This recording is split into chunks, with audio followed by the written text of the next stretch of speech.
Tu appelles ça de la nourriture pour une réunion de famille? Après une seule bouchée du plat, Thomas renverse l'assiette sur la table, sa voix furieuse résonnant dans toute la pièce. Tous les membres de la famille réunis le regardent avec stupeur. Je n'avais jamais vu quelqu'un jeter de la nourriture par terre auparavant. Je suis sûre qu'ils ont tous ressenti la même chose. Et, c'est quoi ton problème? C'est de ta faute si tu fais des plats aussi mauvais. Tu es une femme au foyer et tu sers ça pour une telle occasion? Qui mangerait cette merde? Thomas ricane. Je l'ai regardé avec pitié et j'ai répliqué. Ce n'est pas moi qui l'ai fait, tu sais. Qu'est-ce qu'il y a? La voix sidérée de Thomas emplit la pièce. C'est ma chance. L'occasion rêvée. Je ne vais pas rater l'occasion de lui tenir tête après tout ce qu'il m'a fait subir. J'ai pris une grande inspiration et je me suis calmée. Je m'appelle Sarah Mitchell, j'ai 32 ans. Jusqu'à il y a un an, j'étais employée dans une société de gestion de copropriété, mais j'ai démissionné après m'être mariée, et maintenant je suis une femme au foyer à plein temps. Si mon mari Thomas n'avait pas insisté, j'aurais peut-être continué à travailler dans cette entreprise. Mais Thomas voulait vraiment que je sois une femme au foyer. J'ai accepté et écouté la demande de Thomas en quittant l'entreprise. Honnêtement, j'aurais voulu travailler un peu plus, mais compte tenu des revenus de Thomas, je me suis dit que nous pouvions vivre confortablement sans que je m'acharne à travailler. Thomas travaille dans une grande société de conseil. Au départ, nous nous sommes rencontrés au travail, et comme nous étions chargés de projets similaires et que nous nous rencontrions souvent, notre relation est passée du statut de collègue à celui d'une relation amoureuse, qui a finalement abouti au mariage. Juste après avoir obtenu son diplôme universitaire, Thomas, qui était passé par plusieurs sociétés de conseil, était compétent et s'exprimait clairement. En travaillant avec lui, j'ai été impressionnée par son éthique de travail et j'ai initié une approche romantique de mon côté. Je n'aurais jamais pensé que quelqu'un comme lui ferait attention à moi, une personne ordinaire en termes d'apparence et de capacité, mais j'ai été surprise lorsqu'il a répondu à mes sentiments. J'étais tellement heureuse qu'après avoir entamé une relation avec lui, j'en ai parlé sans retenue à mes amis. Mes amis semblaient un peu perplexes, mais du fond de mon cœur, je pensais que c'était le summum du bonheur. Même lorsque nous avons décidé de nous marier, un peu plus d'un an après le début de notre relation, je marchais sur l'air, tout étourdie et joyeuse. J'étais loin de me douter du malheur qui m'attendait. Écoutez, je suis occupée par mon travail en semaine, alors je ne rentrerai à la maison que le week-end. Désolée, mais je vous en prie, soyez d'accord avec ça. Le jour de la cérémonie de notre mariage, il m'en a parlé avec désinvolture juste après notre retour à la maison. Moi qui pensais qu'une vie de couple heureuse était sur le point de commencer, j'ai été complètement choquée par cette déclaration inavouable. Attendez, qu'est-ce que cela veut dire? Cela signifie que je ne rentrerai à la maison que le week-end. Cela permet de conserver les sentiments que nous avions lorsque nous sortions ensemble, n'est-ce pas? Mais, ça te pose un problème? Non, je n'en ai pas. Pour être honnête, j'étais abasourdie par cette proposition soudaine. Ne rentrer à la maison que le week-end, n'est-ce pas ce qu'on appelle communément un mariage de week-end? C'est étrange de décider seul d'une chose aussi importante. S'il voulait vraiment un mariage de week-end, il aurait dû me le dire avant notre mariage. Pourquoi l'a-t-il soudainement proclamé le jour même de l'enregistrement de notre mariage? Certes, le fait de se voir moins souvent peut contribuer à maintenir l'excitation. Mais n'est-ce pas un désir naturel que de vouloir être toujours avec la personne que l'on aime? Mon enthousiasme initial à l'égard de notre nouveau mariage a été passablement atténué, et j'étais plus abattue que je ne l'avais prévu. Thomas, me voyant dans cet état, m'a traité avec une gentillesse inhabituelle ce jour-là, que ce soit par pitié ou pour améliorer mon humeur, je n'en suis pas sûre.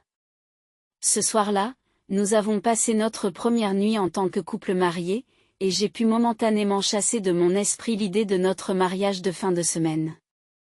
Il s'agissait peut-être d'une victoire stratégique pour Thomas. Rétrospectivement, la déclaration de Thomas à ce moment-là n'était qu'un début.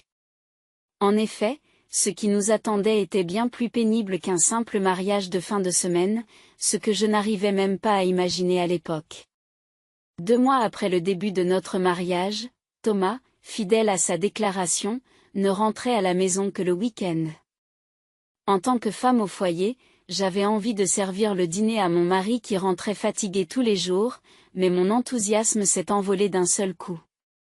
Il arrivait aussi qu'il rentre à la maison le week-end, mais qu'il prenne ses repas à l'extérieur. Thomas goûtait donc rarement ce que je préparais. Pendant un certain temps, j'ai subtilement insisté pour que nous abandonnions ce mode de vie conjugal axé uniquement sur le week-end, mais Thomas a étouffé mon opinion en disant « Hein ? Même si tu n'es qu'une femme au foyer, tu t'opposes à ce que je dis. » Comme s'il était la personne la plus importante de la maison. Certes, j'étais une femme au foyer. Mais c'était parce que Thomas le voulait. Je me suis rendu compte que Thomas m'avait obligé à quitter mon travail pour pouvoir contrôler notre vie familiale comme il l'entendait. Il a fait en sorte que je dépende de lui financièrement et que je ne puisse pas m'opposer à ses ordres.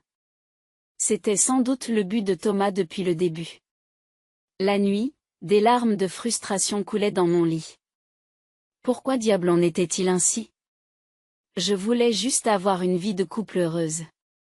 Il est trop tard pour se lamenter. Je n'ai pas d'autre choix que d'attendre patiemment que Thomas change d'avis. J'avais l'impression d'être jeté dans un tunnel sans issue, rempli d'angoisse. Lorsque notre vie conjugale est entrée dans son 3e mois, Thomas ne rentrait que rarement à la maison, même le week-end. Ce n'était pas notre accord. Y a-t-il un sens à être marié dans une situation où l'on ne se voit presque jamais en tant que couple ? Pouvons-nous reparler de notre vie, s'il vous plaît ? J'ai posé cette question avec courage un vendredi soir. Thomas, qui était peut-être sorti boire avec ses collègues, empestait l'alcool. En même temps, un doux parfum, comme celui de l'osmanthus, flottait dans l'air. J'ai été surpris. Ce n'est pas possible, n'est-ce pas ? Je vous l'ai dit et répété. Je n'ai pas l'intention de changer maintenant. Malgré son état d'ébriété, Thomas, comme à son habitude, fait valoir son point de vue. Mais ce n'est pas ce que nous avions promis. Tu avais dit qu'on passerait au moins les week-ends ensemble, n'est-ce pas ? Et maintenant ? Tu ne rentres plus à la maison le week-end non plus. Je n'ai jamais accepté cela depuis le début. À ce moment-là, le visage de Thomas est devenu rouge comme une betterave. Je me suis rendu compte que je l'avais mis de mauvaise humeur d'un seul coup d'œil. Combien de fois vais-je devoir le répéter ? Je ne bougerai pas d'un pouce. Sérieusement, pourquoi te plains-tu autant ? Et si tu te mettais enfin à la page ? Contrairement à ce qu'il était avant notre mariage, Thomas, qui ne montrait aucun signe d'affection à mon égard, m'a fait passer de la colère à la tristesse. Pourquoi Thomas m'a-t-il épousée ? N'en pouvant plus, je me suis réfugiée dans ma chambre. Quand j'ai entendu Thomas prendre sa douche, j'ai rampé hors de ma chambre et je me suis faufilée dans la sienne. Je ne voulais vraiment pas faire une chose pareille, mais je ne pouvais plus supporter d'être vulnérable face à Thomas. En désespoir de cause, j'ai fouillé la chambre de Thomas dans l'espoir d'y trouver des preuves. Plusieurs mois ont passé, et pour l'essentiel, Thomas et moi vivions séparément, comme d'habitude. J'ai cessé de dire quoi que ce soit à Thomas, qui ne rentrait presque jamais à la maison. Il y avait des choses qui me dérangeaient davantage, alors je me suis dit que j'allais vivre tranquillement pour l'instant. Et puis, un jour, j'ai reçu un appel sur mon portable. C'était ma belle-mère. Je n'avais pas vu ma belle-mère depuis la cérémonie de mariage. Me demandant ce qu'elle pouvait bien vouloir, j'ai décroché le téléphone. Bonjour. Oh, Sarah ? C'est moi. C'est moi. Il y a un problème ? Ma belle-mère devait être dans un supermarché ou quelque chose comme ça. J'ai entendu des voix bruyantes à l'autre bout du fil. Noël approche. Vous allez venir chez nous pour ça, n'est-ce pas? Toute la famille se réunit, et nous voulons que tu viennes aussi, Sarah. Oh, pour Noël. Oui, je viendrai. Mais j'ai pensé que ma belle-mère savait peut-être quelque chose sur Thomas, alors j'ai décidé de lui poser une question. Avez-vous parlé à Thomas récemment? Thomas? Oh oui, je lui ai parlé plusieurs fois. Je lui ai beaucoup tendu la main depuis qu'il s'est enfin marié, mais il m'a dit que sa vie de couple se passait bien, n'est-ce pas? Oh, vraiment? Les propos de ma belle-mère m'ont laissé perplexe. Notre vie de couple se passe bien? C'est ce que Thomas a dit à sa mère? Ou dans notre mariage du week-end, les choses ont-elles l'air de bien se passer? Puis j'ai compris. Thomas a délibérément menti à sa mère en lui disant que notre vie conjugale se déroulait bien. Ma belle-mère est un type inquiétant lorsqu'il s'agit de son fils, bienveillant si on le lui dit gentiment, surprotecteur si on le lui dit durement. Bien que nous ne nous soyons rencontrés qu'une seule fois, il était clair dès notre première rencontre qu'elle adorait son fils. Je pense que tout ce que Thomas vous a dit est probablement un mensonge. La vérité est que, comme je l'ai confié à ma belle-mère, Thomas a déclaré dès le début de notre mariage qu'il ne rentrerait à la maison que le week-end et que, depuis peu, il ne se montre même plus correctement, même ces jours-là. De quoi parlez-vous, Sarah? Il n'y a aucune chance que Thomas fasse ça. Toi, par contre, tu essaies de me tromper avec des mensonges, pour qui te prends-tu?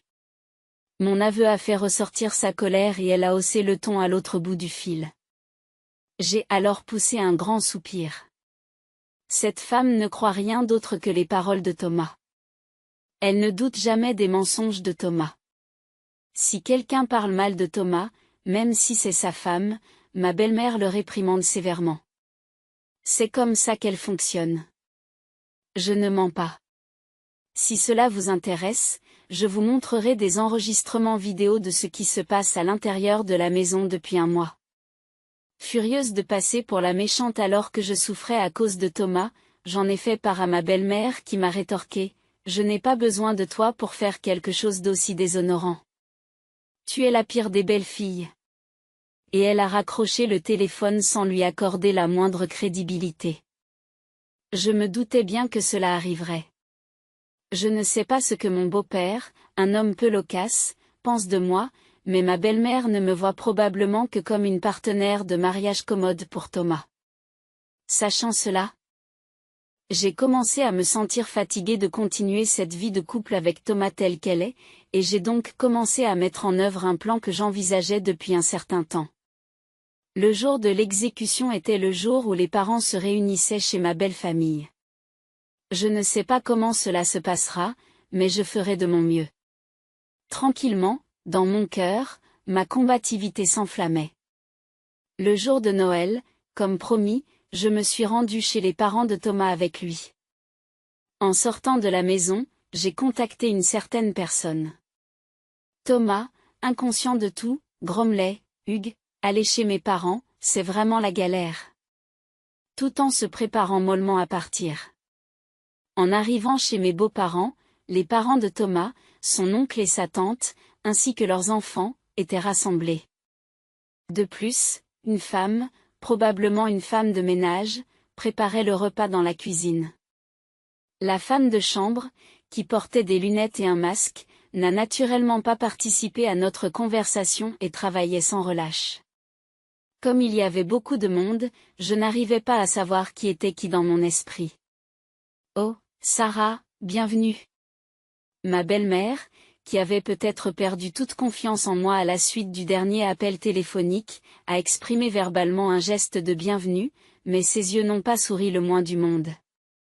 Me forçant à sourire, j'ai relevé mes joues raides et j'ai esquissé un sourire. Joyeux Noël.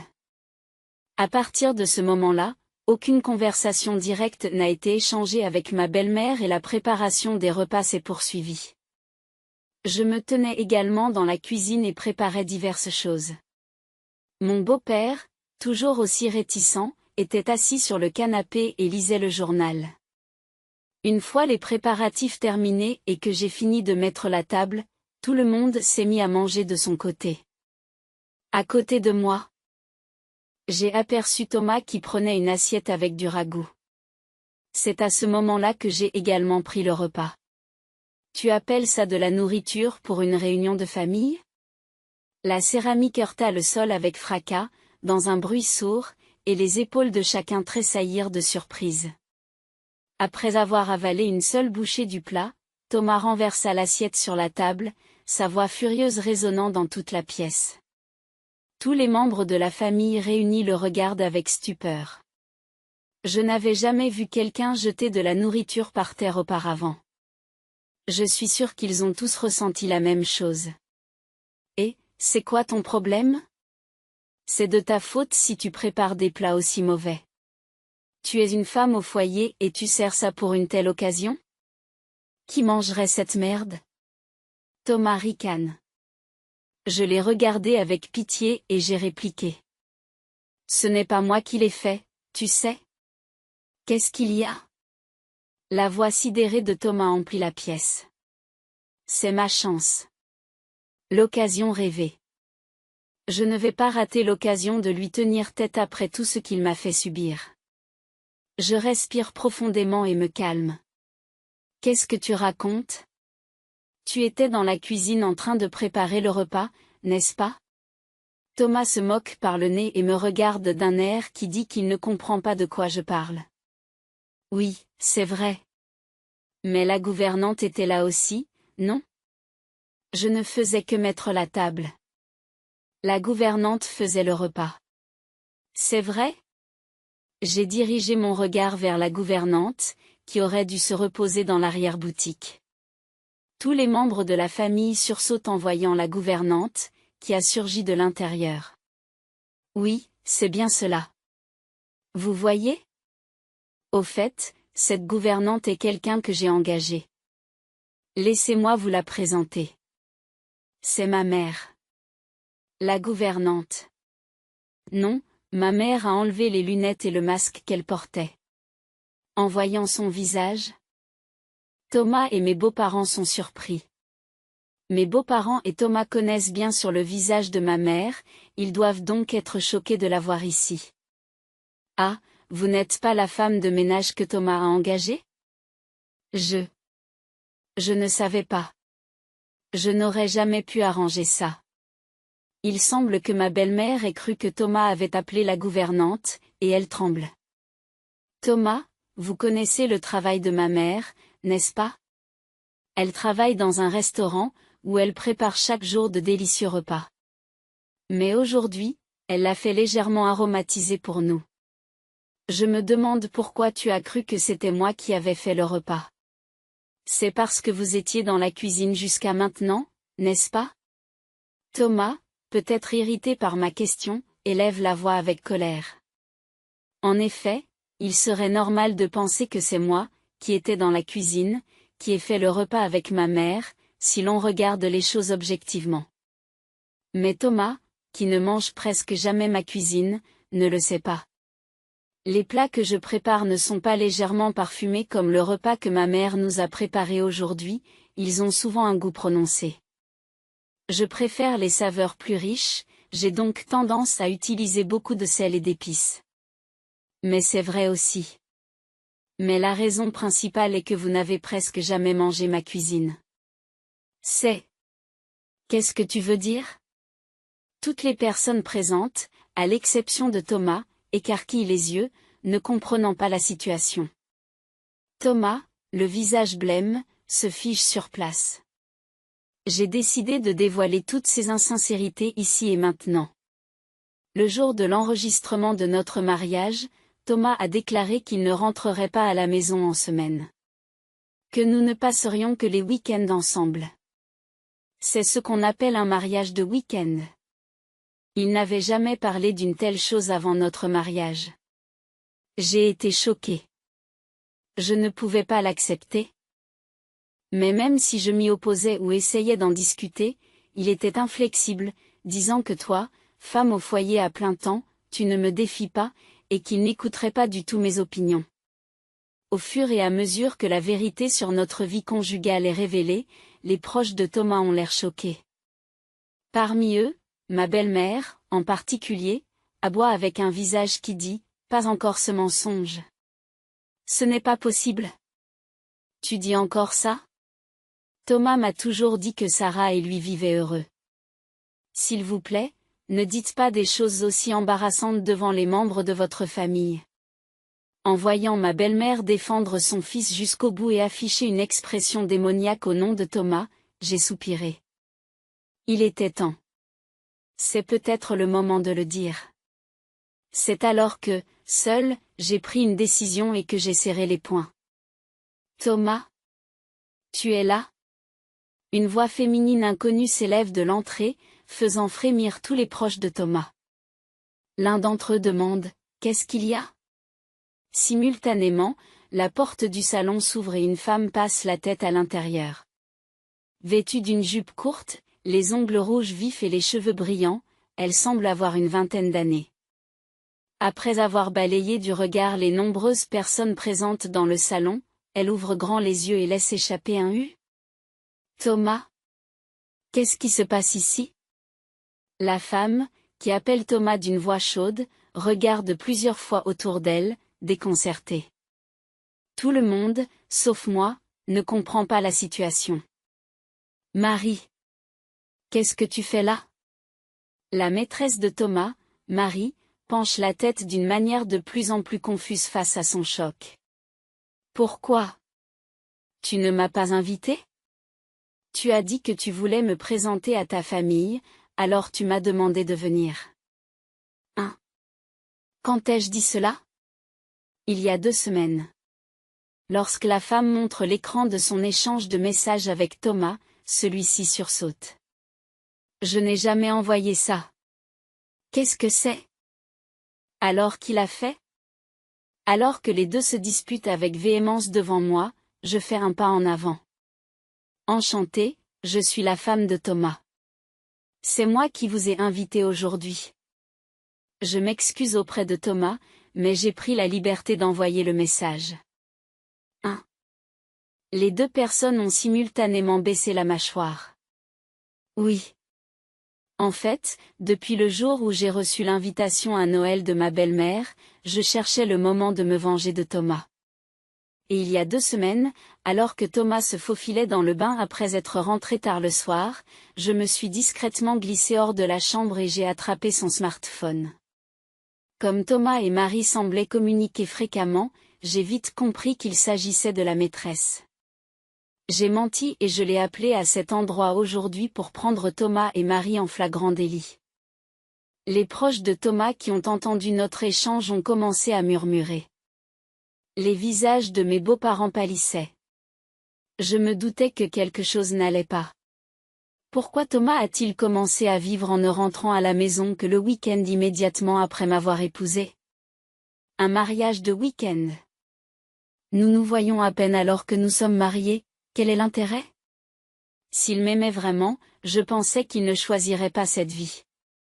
Alors, c'est parce que je suis occupée par mon travail, je te l'ai dit plusieurs fois, n'est-ce pas? Thomas, qui tente encore de résister à ce stade. Exaspéré, je pousse un long soupir. Du travail? Oui, je crois aussi à cette histoire au début. Mais l'odeur de ton parfum quand tu rentrais le soir. J'ai eu des soupçons et j'ai engagé un détective. Attendez, détective, c'est quoi ce bordel? Thomas a tremblé brusquement. J'ai sorti le rapport d'enquête sur l'infidélité de l'agence de détective que j'avais dans mon sac et je l'ai poussé devant Thomas et la femme. Soupçonnant l'infidélité de Thomas. J'avais demandé une enquête à l'agence de détective il y a quelque temps. Les preuves de l'infidélité ont été trouvées assez rapidement, ce qui m'a permis d'obtenir un grand nombre de preuves. Votre relation a commencé il y a 5 ans. À l'époque, Marie n'avait que 15 ans. Vous êtes allé la chercher en ville et avez commencé à sortir avec elle. Mais bien sûr, vous ne pouviez pas épouser une enfant comme Marie. De plus, Marie travaille maintenant comme vendeuse de bouteilles. Vous doutez donc que vos parents l'approuvent. Mais comme vos parents vous pressaient de vous marier rapidement, vous avez opté pour un choix sûr, comme moi. Une fois que le mariage a mis fin aux tracasseries de vos parents, vous avez continué à voir Marie calmement. Finalement, tu as planifié de divorcer de moi à cause de ton travail et d'épouser Marie. C'est l'essentiel, n'est-ce pas? J'ai fait le lien entre les informations obtenues dans le rapport de l'agence de détective et le contenu des messages échangés entre Thomas et Marie, révélant ainsi leur tromperie. Qu'est-ce que vous dites? Thomas ne le ferait jamais. Ma belle-mère, qui essayait de prendre le parti de Thomas, n'arrivait plus à argumenter avec véhémence devant les preuves présentées et baissait les épaules en signe de défaite. Thomas et Marie, tremblants, se regardent avec effroi. Thomas finit par prendre la parole. Et, toi, Séba, tu utilises cette tactique pour nous dégrader. Ce que tu fais est immonde. À ces mots, j'ai ressenti une colère si intense que j'ai eu l'impression que mes veines allaient éclater et j'ai crié. Séba? De quoi parlez-vous? Le plus bas, c'est toi qui n'es pas rentré à la maison juste après notre mariage, n'est-ce pas? Tu t'es rapproché de moi alors que quelqu'un d'autre se servait de moi et tu t'es mis sur un piédestal en me blâmant? Tu attendais que j'en ai marre et que je parle moi-même de divorce, n'est-ce pas? Mais tant pis pour toi. Bien sûr. Nous allons divorcer. Et nous avons pris une part égale des frais de mariage, n'est-ce pas? Rembourse-moi. J'ai regardé entre Thomas et la femme, les fixant avec le visage le plus effrayant que j'ai jamais fait. S'il vous plaît, pardonnez-moi. J'ai eu tort. Oubliez donc le remboursement. Je fixai à nouveau les deux personnes qui me suppliaient de leur accorder la permission et je criai. Sortez, tout de suite. Thomas et la femme, en entendant mon cri, finirent par s'enfuir de la maison en poussant des hurlements. Je m'excuse auprès de tout le monde d'avoir provoqué une telle scène. Je me ressaisis et recule, tandis que des soupirs s'échappent de la famille de Thomas. Tout le monde était probablement à court de mots, consterné par les actions de Thomas. Sarah. Je ne sais pas quoi dire. Ma belle-mère, qui avait cru Thomas et avait dit du mal de moi, baisse maladroitement la tête. Ma mère et moi, après nous être fait passer pour des servantes, avons quitté la maison de ma belle famille. Il est probable que je ne reviendrai plus dans cette maison à l'avenir. Ainsi, mon mariage d'1 an, troublé par Thomas, prit fin. Quelques jours plus tard, j'ai déposé la demande de divorce. Aujourd'hui, je suis officiellement redevenu célibataire. Bien que j'ai obtenu l'étiquette de divorcé, la période de mariage a été courte et la situation de vie n'était guère ce que l'on pourrait appeler une vie de couple, de sorte que rien n'a vraiment changé. Comme Thomas et moi vivions dans un appartement en location, j'ai pu le mettre à la porte en douceur. Par la suite, Thomas a payé le remboursement que j'exigeais, mais comme il n'avait pas d'argent disponible, il semblait avoir demandé à ses proches de lui en prêter. Même s'il aurait dû travailler pour une entreprise d'élite, il était fauché parce qu'il avait offert à la femme des sacs et des vêtements de marque. Mais les proches de Thomas, qui avaient été témoins des troubles de Noël, n'avaient bien sûr aucune intention de lui prêter de l'argent. Il a apparemment accepté un prêt d'une banque à contre-sécurité. Comme ils étaient tous les deux ruinés, leur mariage a été inévitablement reporté. À tout le moins, tant que Thomas n'aura pas remboursé la dette qu'il a contractée, il ne devrait pas se marier, c'est ce que les parents des deux personnes semblent dire à l'unisson. Il est probable que mes beaux-parents en aient simplement assez d'être entraînés dans des affaires délicates. Qu'ils se battent pour rembourser ses dettes tant qu'il veut.